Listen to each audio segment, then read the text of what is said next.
fight. I can't talk. And the timing is such that the Kodo just comes out, which is nice.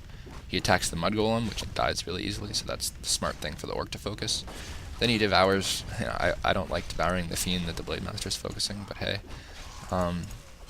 Anyways, Burrow's going off. This is the biggest mistake Rain makes, short of not scouting, having Dust. When you verse Fiends, when even verse Physics is stretch, Dust of Appearance is so helpful. And verse Physics is shattered, there was Shades running around.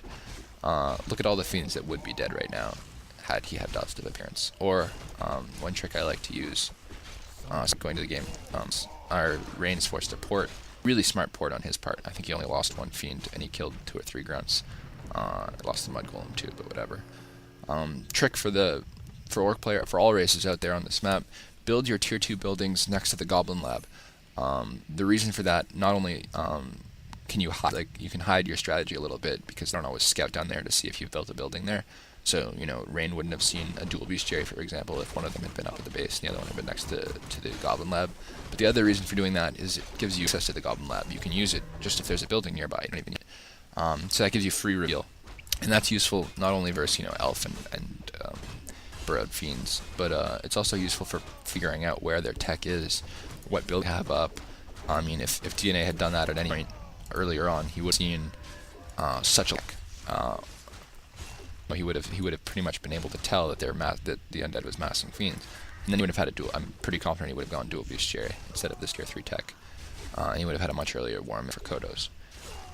So that's just a tip. You can do that. Human players do it. The funny thing about some human players I verse is you'll see them build the farm next to the Goblin Lab after they creep it with Militia, but they always forget to use it. Frequently they forget to use it. And that's kind of how you can tell who's a cookie-cutting human from who's a good human, is do they make use of the farm that they build next to the Goblin Lab.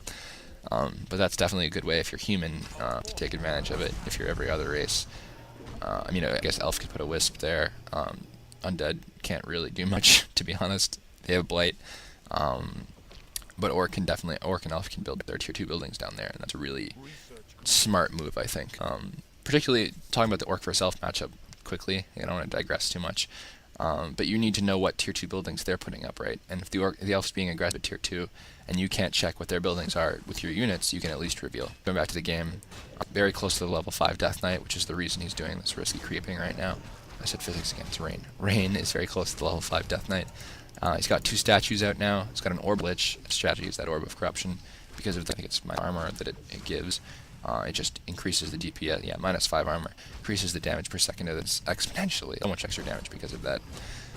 Notice how quickly the Raider dies first. Then the Kodos focus. One of them gets away with the Bower.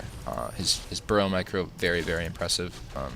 Just missed that one, but to be able to burrow and coil at the same time, pretty useful. Notice the ghouls blocking this grunt, just gets him the extra damage. Now he's got Frost Nova, which is huge, not only because even more damage, but because it slows down a unit and just gives the Fiends more time to take shots at it. There is a drop of Rune Bracers. First Orc, I think you should just sell those, and it does, but just saying, it's an extra 200 gold, totally free. We don't have, unless we've gone Shockwave, and even then, who cares? It doesn't really do a lot of direct damage. Anyway, the Torrent Chieftain dies to Focus Fire. Next up, what is it? The Kodos, Armored, really quickly to this amount of strong focus. Frost again, whatever Blade Master is focusing, you want to have Frost Armor. You want to have Frost Armor on your death at times, just because the extra 3 armor keeps him alive. He hired a Dark Ranger. I'm thinking the idea for that is silence. Silence for Hex, silence to stomp, and silence on the Blade Master. Thinks you can win, walk away, and then bam, this comes out, and you got a free Blade Master kill. But anyways, you look at him, Rain realizes he's lost this game. Says good game and leaves. So, again, a different strategy with different timing. It's a very different playstyle from what most undead players. They don't adapt their playstyles well at all. Every undead goes Fiends on ladder for the most part. They have to creep for level 3 and then wait till they they're not at all aggressive. And that takes, if you're not aggressive in Warcraft for every race, but I mean, especially in the matchups that are considered to be not in your favor, if you're not aggressive, then the other race has, map control, they have, there are different things that they can do. that you're not slowing them down at all. And you look at like Orc versus Elf, to play incredibly aggressively, try and slow down tier 2 buildings. If they go dots, you got to try and pick off the dots during tier 2 before they get Cyclone. Like, it's the same thing with Orc versus Undead. For the Undead player, if you're massing Fiends, like, play aggressively. Creep for your level because you need the level 3. After that, pick off Grunts, slow them down. The strategy is not uncounterable. Nothing, like I said, is uncounterable. But once again, bad scouting on the Orc's part, and just, surprise element. And don't underestimate it. You'll think like this is the type of strat that only work like once in a lifetime, blah blah blah blah. No, not at all. In fact, even if DNA scouts this, it's still a micro battle. It's a better micro battle because he'll actually have better armor, and he'll be able to fight for earlier on than he was able to in this game. But it's still, if you micro poorly, if you make mistakes, you can still lose the game. And that's really what you should be trying to do, is make this game into a micro battle. Instead of a tech battle, instead of like the older push just never works anymore. It isn't the Destro push, for example, is not a micro battle. It's a timing strategy battle. Can I get my Destros out and snipe his burrows before he can get a counter to my Destros?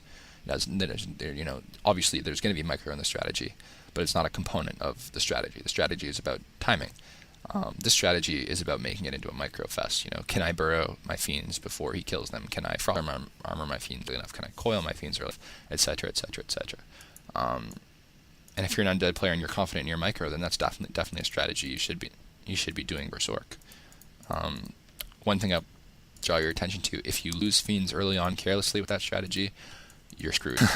And they do die. Fiends can die pretty easily if you're careless with them. So buy the dust. Coil creep kills when you don't have a dust because you don't want the Undead, the Orc player sniping your kills. Anyways, get game 3 loaded up, 1 minute mark, 1x speed, Fog of War off. It's a game between 4K Grubby and Mim Lucifer. It's an old game. That's why Grubby's still in 4K. But pretty entertaining game. It's very one-sided. Very, very, very one-sided. There's WAG TV chat, so you can tell pretty much by what they say. It's a pretty one-sided game. But this is the game Orc wins, and I thought it was pretty much textbook play by Grubby in what is a standard versus standard, cookie cutter versus cookie cutter game. So looking at Lucifer's base at the crypt up. So once again, we're talking Fiends. Orc base standard altar barracks.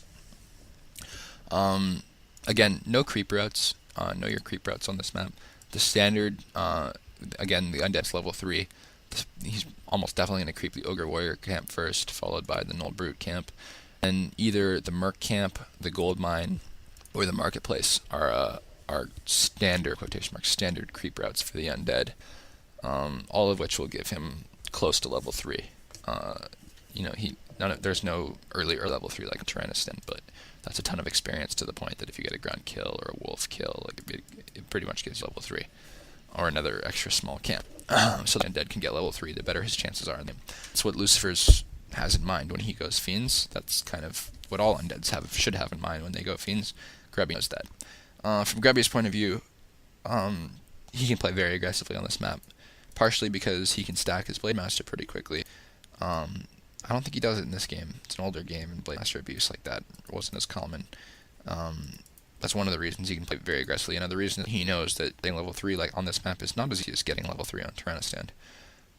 Far from it, actually. Yeah, that's enough talking. Let's get the game unpaused. So 1 minute mark, Fog of War off, Grubby's point of view. Unpause in 3, 2, 1, unpause. Undead players out there, this is probably going to be a pretty painful game for you to watch. I'm a big Lucifer fan, and he's definitely... he's not outclassed by Grubby in terms of skill by any means, but they're both very strong players, and Grubby just has a better game. And I think part is he just makes better decisions. Anyways, the Scout Ghoul going off for Orc, very important. I mentioned the acolyting. Orc wants to know early on if he's going or going Ghouls. That's kind of main thing you're looking for. After that, any deviations in his build, the Ziggurat placement. If the Ziggurats are, this does happen on a pro, but on ladder, occasionally they'll build a Ziggurat next to the Town Hall, in front of the Town Hall, which means the mine is completely exposed. Even if they build a Frost Tower, it can't really reach the mine. You just go to town on the Acolytes with your Blade Master. Little things like that to note with your Scout Acolyte. So you notice Grubby actually selects it if you're on his point of view when it reaches the undead base. That's because he's taking a look at the build. And this